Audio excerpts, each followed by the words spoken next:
With a calling of the roll. Willingham and Clay are excused. Reedy. Here. Kmiso. Here. Tomalowitz. Here. Ray Joyce. Here. Lakakis. Here. Bergdorf. Here. And Grimm. Here. You have a quorum. Thank you. Go to item 1. First item is approving previous meeting minutes. Motion for Mr. Domowitz, second for Ms. Lakakis. All those in favor? Opposed? Unanimous. Item 2 is a resolution of the County of Albany, New York, authorizing the execution of a financing agreement by and between the county and the Albany County Pine Hills Land Authority and related agreements in connection with the foregoing. Mr. Riley is here this evening. Second. Frank made a motion. What are we making a motion on? Frank made a motion to move it. I second it. Comment? Do you have any comments you want to give before we move this forward? Mr. I Riley? can, it's your committee to run here, but, yeah, I can give a brief overview. So this is, requesting authorization to enter into a financing agreement with the Albany County Pine Hills Land Authority, which is the creation of, New York State's, legislature, to support the authority's objective of acquiring, promoting, and repurposing the campus on the now closed, College of St. Rose you're all aware of, for both the highest and best use, purposes here. The authority, through the state authorization, the authority was granted the ability to basically bond finance up to $80 million to accomplish this goal. That is the theoretical maximum for this project. That is why the request is the same for this.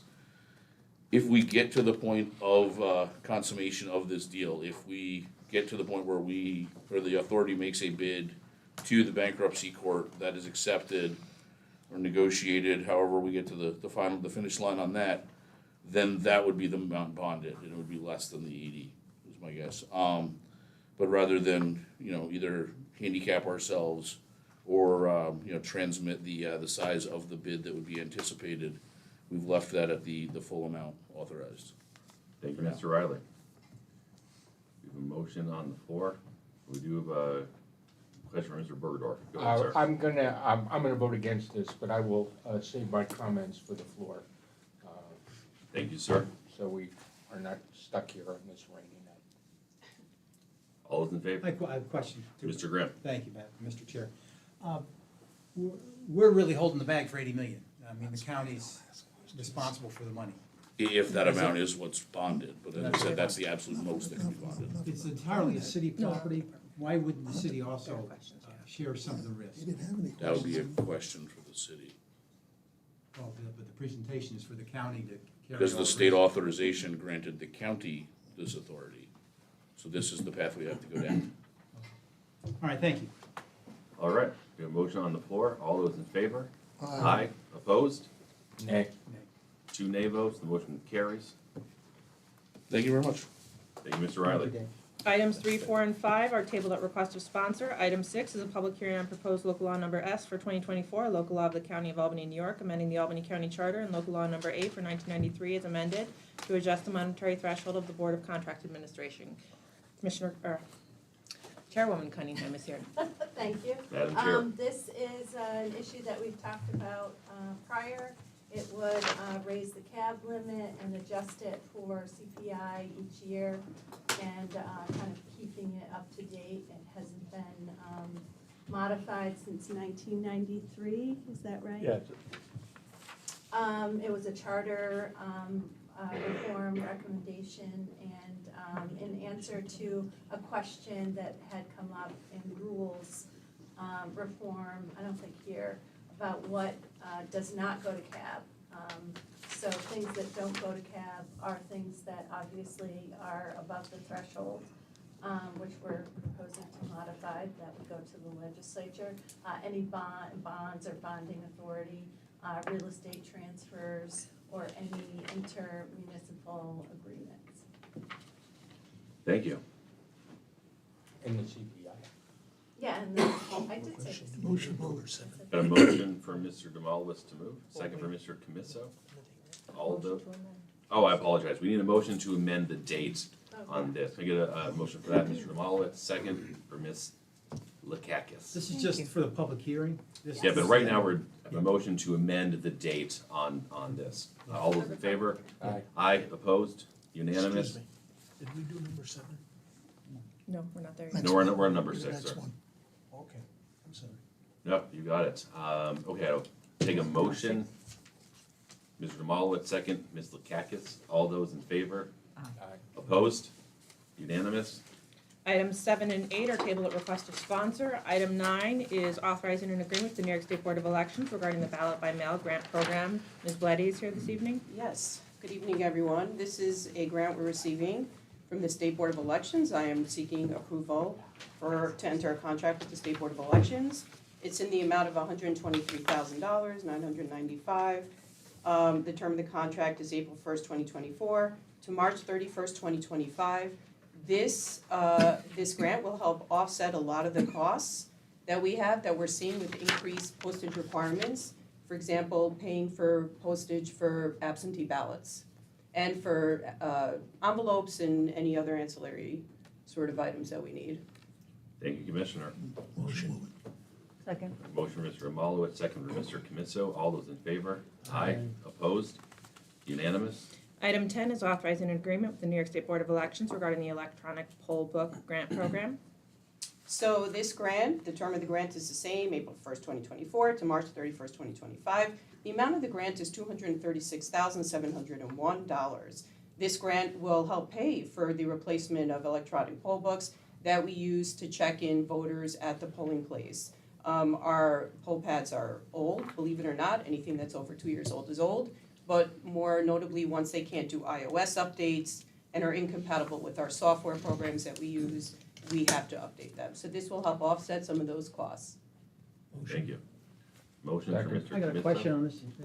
Mr. Grimm, go Yeah, ahead. I imagine you have to update your computer quite a bit with all the technology you're using. What do you do with this stuff after, once you're done with it? Does it go to the schools or something, or what's the, Good question. So this is in reference to the poll books. anything that you? We've thought about it. I have to look at the rules that are involved first, because as you're aware, the county hasn't paid for some of these items. So with that being said, we have to take a closer look at what we can do with them. In some counties, they're talking about repurposing them in other county departments. I think maybe even the sheriff's departments were interested in using them, or for some program, perhaps something with children and youth. So we'll definitely look into doing something with them. We don't like to throw out stuff, obviously. I would say that for the whole county. 'Cause Yeah. we go through stuff, but it still has some use, particularly for kids. Absolutely. Thank you, Mr. Thank you. Grimm. A motion for Mr. Demalowitz, second for Mr. Bergdorf. All those in favor? Aye. Opposed? Unanimous? Item 12 is authorizing an agreement with the New York State Board of Elections regarding the 2024 general election grant program. So this is another contract. We're seeking approval with the State Board of Elections in the amount of $80,522 for the term of April 1st, 2024 to March 31st, 2025. This is just funding that will help offset some of the costs associated with the 2024 general election. Thank you. Take a motion. Motion. Mr. Demalowitz, second Mr. Commisso. All those in favor? Aye. Opposed? Unanimous? Item 12 is authorizing an agreement with NTS Data Services regarding election management system software. So we are seeking approval for contract with NTS Data Services, which provides the software and maintenance of our voter registration system. The cost is $107,761. The term of the agreement is for 1 year, January 1st, 2025 to December 31st, 2025. This is sole source. They're the only company that could provide the services that our county requires for maintaining our software system. Take a motion. Mr. Demalowitz, second. Ms. Lakakis. All those in favor? Aye. Opposed? Unanimous? Item 12 is authorizing an Thank you, agreement with the Commissioner. New York State Division of Thank you. Homeland Security and Emergency Services regarding the state Homeland Security Program and state law enforcement terrorism prevention program grants. Management and budget is here. Good evening, Chair, members of the committee. My name is Alex Arajo. I'm the Grants Coordinator for Management and Budget. On behalf of the Albany County Sheriff, the Department of Health, and Division of Information Services, Management and Budget is requesting authorization to accept New York State Division of Homeland Security and Emergency Services fiscal year 2024 State Homeland Security Program and State Law Enforcement Terrorism Prevention Program grant funding in the amount of $644,038. The county has been receiving this funding for the last 15+ years. Thank you. Motion. Motion for Mr. Commisso, second Mr. Demalowitz. All those in favor? Aye. Opposed? Unanimous? Item you. 14 is amending resolution number 491 for 2022 regarding the 2022 Comprehensive Opioid Stimulant and Substance Abuse Program Grant and amending the 2024 Albany County budget. Good evening, everyone. I'm Kate Pauley, the grant specialist with Management and Budget. Management and Budget is requesting authorization to reappropriate the Department of Justice grant that was awarded in 2022. The terms are until the end of 2024. So requesting to keep that award in the budget so the subrecipients can continue to spend their grant award. Thank you. Take a motion. Motion. Mr. Joyce, second, Mr. Demolowitz, all those in favor? Aye. Opposed? Unanimous. Item 15 is authorizing an agreement with Trinity Alliance of the Capital Region regarding the law enforcement assisted diversion program. This is a grant award from Albany County to Trinity Alliance to carry out the services related to LEAD, the Law Enforcement Assisted Diversion Program. Contracts have just gone into CMS for this program so that we can enter into contract so they can continue their LEAD program in Albany. Motion. Thank you. Motion for Mr. Demolowitz, second, Ms. Lakakis, all those in favor? Aye. Opposed? Unanimous.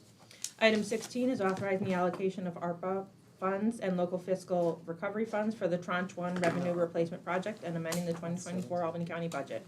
That's 17, we're at 16. 16 is the Oh, million. amending the 2024 Albany County budget for renewal of appropriations regarding law enforcement assisted diversion funding. Yes, so, same program, to reappropriate legislative initiative funding that was awarded for 2023, that the terms allowed the subrecipients to spend until the end of 2025. Motion for Mr. Demolowitz. Second for Ms. Lakakis, all those in favor? Aye. Opposed? Unanimous. Item 17 is authorizing an agreement with Capital Market Advisors regarding ARPA fund advisory services and amending the 2024 Albany County budget. Good Luke evening. Rogers is here. Mr. Rogers, Brings back memories. please proceed. So as stated, this is the request for contract authorization with CMA, who, as you all know, is our ARPA consultant. We had a previous extended through the end of the year, which is the end of the obligation phase of ARPA, and are now looking to extend into the, what we'll call the implementation phase. So ARPA dollars can be, or must be implemented by the end of 2026. And throughout that process, there's a significant amount of project management, compliance, and reporting to Treasury. Because the scope of the work has shifted to that phase, we were able to basically negotiate a lower amount that we are paying CMA because it's a more limited scope. But this is a request for a one-year extension to have them as part of our process and team to make sure that we are in compliance with Treasury and making sure all of our projects are moving forward. Motion. Thank you. A question from Mr. Bergdorf. Thank you very much, Mr. Chairman. Luke, will we be completely done with any of the due diligence for proposed projects at that time, and strictly in the reporting phase? Obligation phase ends at the end of this year, and that's when you have to show Treasury that you have every dollar Obligated. not spent, but obligated. For any external projects, which is most of ours, that means a contract in place with that vendor. For a departmental project, it's sort of twofold. We'll have sort of interagency agreements that show, that kind of mirror a contract. And then they also have been instructed to make sure that they have their external contracts in place for their projects by the end of the year as well. So we should be on solid footing in terms of if, for some reason, Treasury decides to start looking at municipalities, that everything is accounted for. So basically, this particular leg is for compliance and Right, it's the financial compliance. quarterly assurance. reports that we have to file for Treasury. I know that doesn't sound like much, but that means every grant recipient has to submit and feed into that quarterly report that is then consolidated. And so it's actually a multi-month process leading up to that. And that's where part of that role is done by our grants team and part of it is done by CMA. Thank you. Mr. Grimm. Thank you, Mr. Chair. You say obligated by 2024. Nobody can put in for a grant anymore, that's Correct. already done? Correct. So you make the determinations by the end of '24. You're getting this, you're getting that, and that's it? You have, what I sort of explained earlier, you have to have the contract in place. It can't just be a legislative resolution, it has to be that next step of, here's a contract, here's the dollars, all matches up, and it shows them that you've obligated the funds. Okay, so why would it take 2 years then if it's already been contractually? These are multi-year projects, like any project that comes through here, a bridge project for DPW, you authorize the contract and then they go get to work, so it, Oh, it's in the contract that the Yeah, payments will yeah. be extended? yeah, exactly. Oh, that's great. Thanks. Thank you, Mr. Chair. Madam Chair.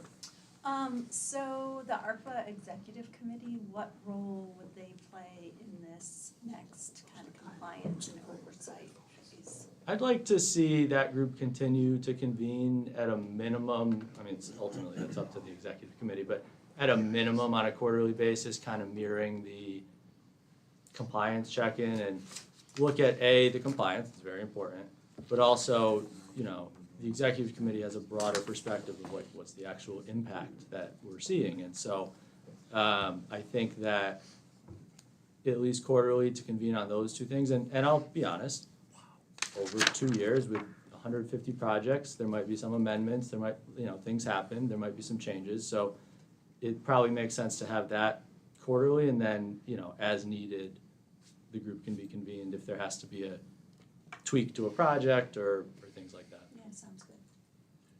Thank you. Take a motion for Ms. Lukakis, second for Mr. Demalowitz. All those in favor? Aye. Opposed? Unanimous? Item 18 is amending the 2024 Albany County budget for administrative adjustments. Commissioner Riley is here today.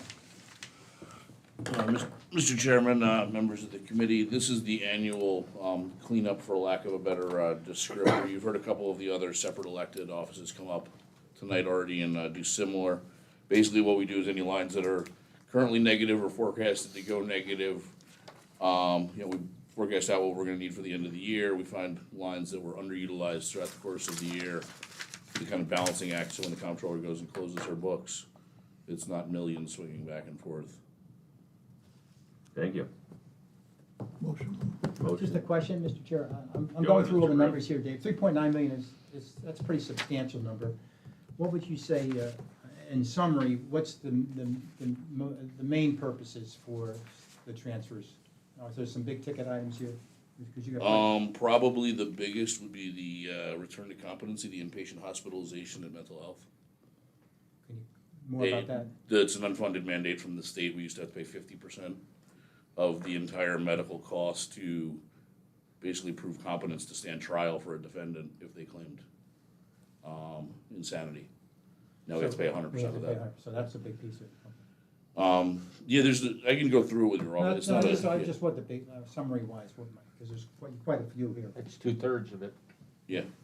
Okay, that's fine, thanks, Yep. appreciate it. Thank you, Mr. Chairman. Motion for Mr. Demalowitz. And get a second for Mr. Joyce. All those in favor? Aye. Opposed? Unanimous? Number 19 this time is authorizing the allocation of ARPA, okay. state and local Yeah. fiscal recovery funds for the Tranche 1 revenue replacement project and amending the budget. So to Mr. Lucas, or Mr. Rogers' point before, all the ARPA dollars need to be officially obligated by the close of this year. If you remember when the pandemic was first hitting, we were trying to figure out how to allocate out our dollars. One of the things that was highly recommended by the federal government was to make ourselves whole first. Any losses that we had encountered due to the pandemic, there was a very specific formula that they wanted us to use on each of our revenue sources to justify and say, okay, these are revenues you would have gotten in normal course of business. Make yourselves whole, use the rest for transformative projects in your community. We had just under $30 million of total losses under those formulas. So the strategy that we came up with was to bring $10 million roughly per year onto the budget, to space it out and not just shove $30 million in there, wreck the fund balance policy, and be scrambling to look for things to spend it on. rather feather it in, keep the finances nice and steady. So what this does is this moves $10 million into 2024, which will have the effect at the end of the year here of basically it's going to go into the general fund because we've got all of our other expenses covered. The second $10 million is in the 2025 budget already. It was budgeted in under management and budget, and the remaining 9.5 million approximately will be in the 2026 budget. Thank you. Take a motion. I have a question. Go ahead, sir. Dave, I'm just looking at this sheet entitled appropriations. So Obviously, I see the 10, 10, and 9 up at the top, which is kind of what you talked about. Yep. Feathering the money in over time.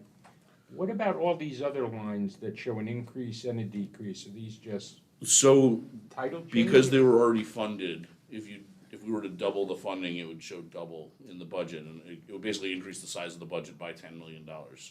So basically what we're doing is we're moving it from the CM fund onto the budget, Oh, then we're okay, taking the then you're excess and showing moving the it back, yep. Okay, so And these so, are different columns in the correct, budget, different and funds.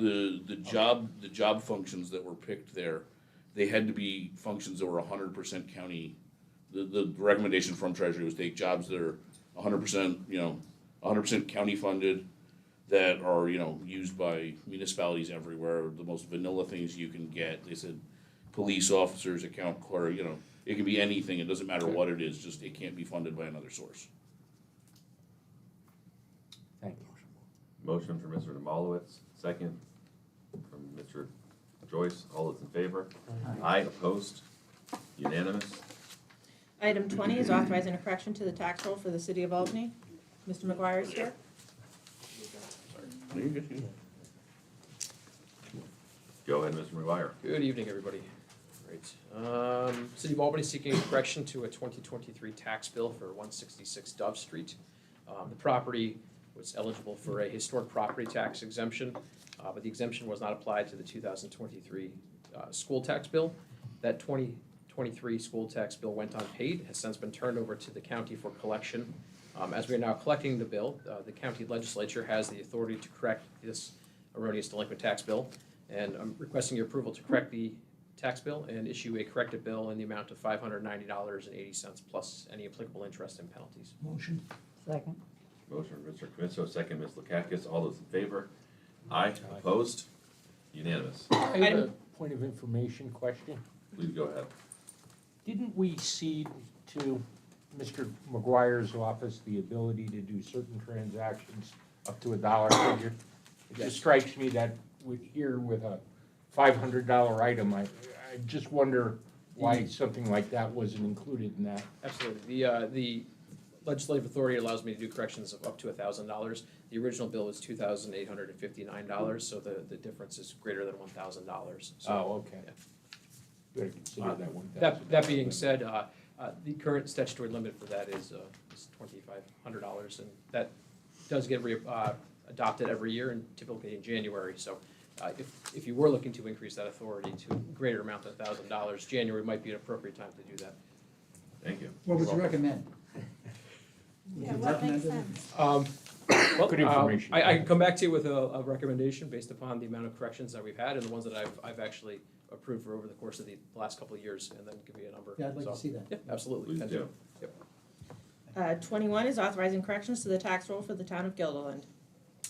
Gilderland is seeking correction of 3 different tax bills for 6 Vanby Terrace. There's a clerical error. The property owner is a disabled veteran. When he applied for the property tax exemption back in 2023, the disability portion of the exemption was not applied to the property. The veteran portion of the exemption was, but not the disability portion. Tax law section 556 allows for the refund of any overpayment of taxes. So this gentleman was eligible. We can go back up to 3 years to issue a refund, statutory limit of 3 years for issuing a refund. So we're looking at requesting a partial refund for the 2022, 23, and 24 town taxes paid by the property owner. The total amount that would be refunded is greater than $1,000, so here we are again. But over those 3 separate years, most of them are less than $1,000. There was 1 year that was a little bit more. Motion. Motion from Mr. Canisso, second from Mr. Demolowitz. All those in favor? Aye. Opposed? Unanimous. Item 22 is bond authorization for green capital projects. Pat Kern from the exec's office is here, or Luke Rogers. Or me. So this is a bond authorization for the next project on the agenda, so let me know if you want to kind of talk about everything now, or how you want to handle that.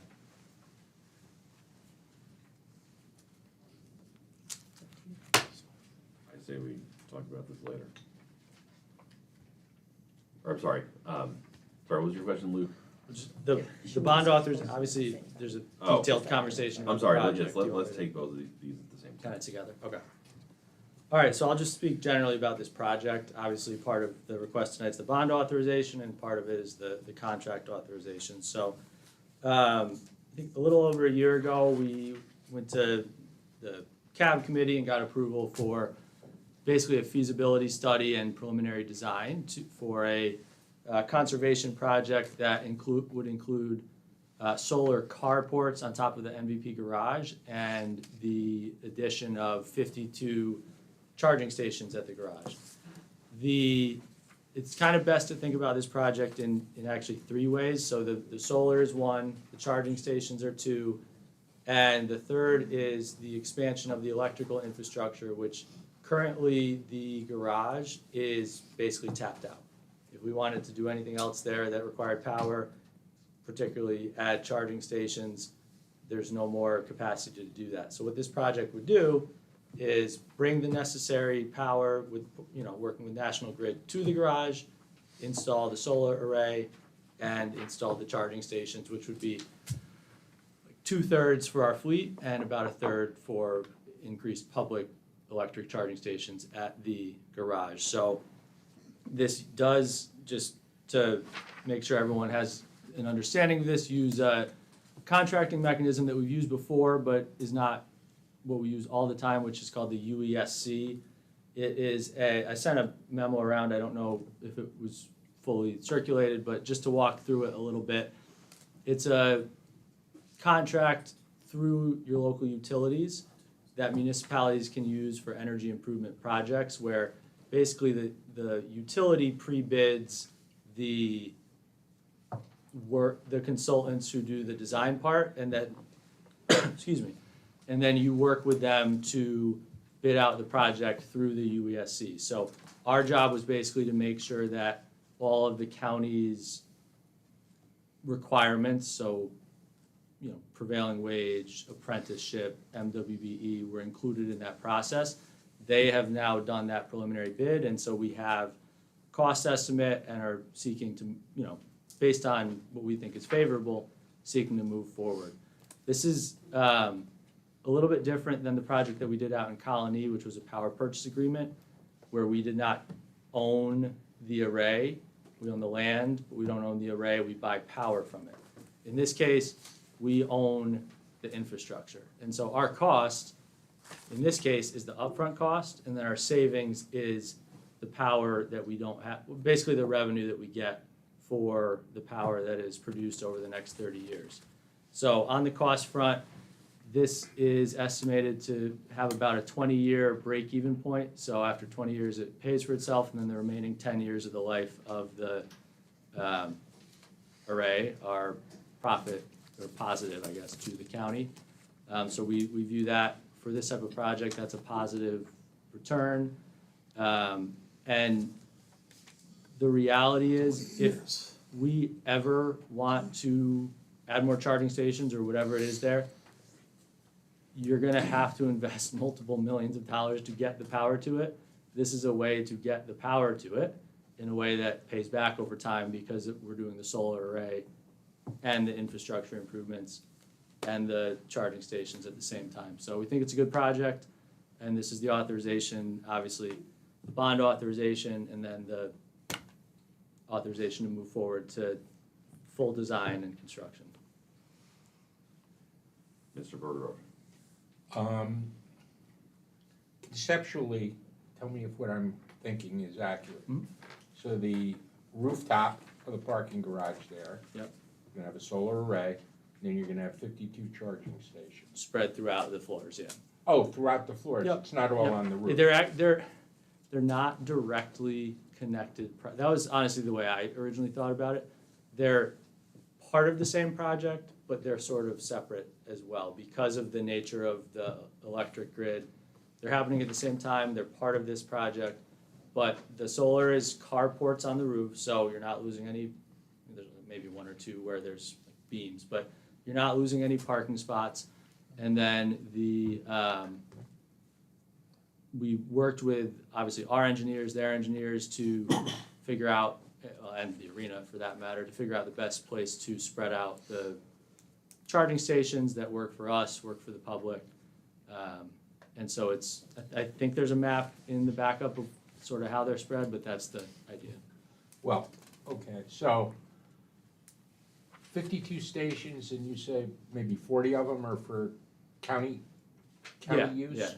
Yeah, And when we say county use, that means just the county-owned fleet? our fleet. Now, there can be flexibility, you know. Okay, I'm just but- trying to get a general yeah, picture. That's correct. Now, are these class 2 or class 3 chargers, class 2 chargers where so you're gonna take 8 hours to charge Which a car? works for us because Okay, we're here overnight, so. all right, well, that's what but what about the ones that are for the public? Those are two as well. The ability to add level 3 to this project would have No, I understand skyrocketed it to unfeasible levels, so. So the public is gonna come in, are they gonna pay for parking and electricity? For example, if I have a permit for that lot and Yeah. I'm paying for it, or if I'm a day customer, I'm paying to get in the lot, I then go to one of these public charging stations. Yeah. And I gotta put my credit card in or have an account or whatever. Yeah, we do charge as county policy. It's not a large amount, but it helps us recoup some of the costs for ongoing. These stations all need to be networked, you know, they need to be connected to the cloud and they have maintenance. So it helps us cover those costs, and it also helps keep people from just sitting there for days at a time. Well, that's my concern, because I've talked to people who have cars that they would like to charge, and when you go into the county lot now, it's one car there for the entire day. Yeah, we and- started charging pretty recently, so that probably has changed. I mean, if they're paying for it, that, I guess, more power to them, but I guess the it question is, escalates. are we making ourselves whole for the cost of the power? Yes. We Yeah. are. It- So Cost this of is not power, This is not subsidized in any way. no, the first couple years that we had charging stations anywhere in the county, it was subsidized because that was part of the actual grant. Like, in our grant from NYSERDA, there was a line that said, you know, covers cost of electricity. We've now transitioned to a fee structure. I believe it escalates over time, so it's free for the first half hour, then it escalates, and then it, after 4 or 6, gets progressively higher to keep people from spending multiple days there and make sure there's some turnover. So I can, Pat Curran worked on that, I can figure out exactly what that is, but that's the gist of it. Yeah, I just, out of curiosity, I'd like to see the grid for how we charge people, Mhm. both for, you know, if someone's a member of the public and doesn't have a monthly pass there or something, what do we charge them to get in? Right. And what do they then, and they've paid for regular parking at that point in time. Right. Now what are they going to pay if they hook their car up for 6 hours and take it to a full charge? Right. Yep. And I'm just interested in seeing how that works. And the other question is, will you allow non-electric vehicles to take up a charging spot?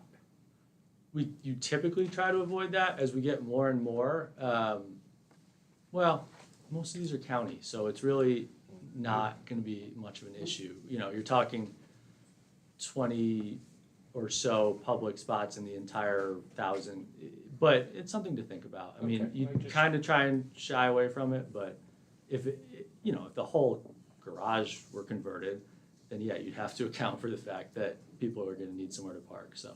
I don't have a definitive answer, but it's something we'll look at. Okay, thank you. Mr. Graham, briefly. There's 22 and 23. There's 2 items here.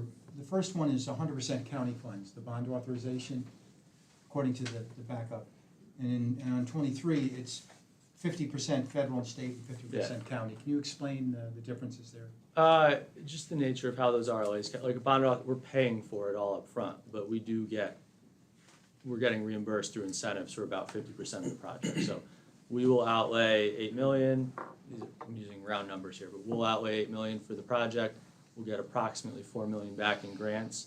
And then it's that 4 million is sort of your net cost, and then we're making 150,000 per year in revenue, so you do the math of where that crosses over. Oh, I see. So you're measuring that over the 20-year Right, period. and that hits 20 years is when that exceeds the amount that we paid for the project. Because we're not approving 16 million, we're approving 8 million. Right. But they're different types. One's bond authorization, one is the actual agreement to authorize it. Yeah, exactly. Yeah, the parking, I'm a little concerned because I've had to go all the way to the top floor sometimes. I'm glad that the solar array won't impact on the parking. No, But there are often a lot of charging spots open, and they're the only ones open. There's no regular slots, so that's something to look at. yeah, on the ground floor, those are county parking spots anyways, so they might be open sometimes, but they wouldn't be available otherwise, because they're for our fleet, and they're all, each one is assigned. But yeah, it's something we look at. Mr. Joyce? Thank you. Yeah, I'll just need to Thanks. abstain from 23, but I think I'm going to abstain from 22 as well. Yes, sir. Motion. A motion, we got a second from Mr. Bergdorf. All those in favor? Aye. Opposed? Unanimous, one abstention. That was one of them. or that Item was- 23 is authorizing an agreement with National Grid regarding the construction of a rooftop solar array and the installation of new electric vehicle charging stations at the MVP Arena parking garage. Second. Motion for Mr. Demolowitz, second Ms. Lakakis. All those in favor? Aye. Opposed? With one abstention. Thank you. Passes. And item 24 is amending resolution number 319 for 2024 regarding the Cares of New York Housing Resources Connection Program and amending the 2024 Department of Economic Development, Conservation, and Planning budget. Kim Motion to Fagan move is it. here. Good evening, Chairman, Motion, move legislators, it. Chairwoman. I don't have to say anything. No, see, you're a smart man. Second. Got a motion for Mr. Demolowitz, second for Mr. Joyce. All those in favor? Aye. Aye. Opposed? Unanimous. Motion. Thank Thank you. you, Mr. Sagan. Motion to adjourn, Mr. Demolowitz. Can I get a Appreciate second? it. Second for Ms. Lakakis. All those in favor? Aye. Opposed? Meeting adjourned. You just like to have the hands. Ding, ding. I do.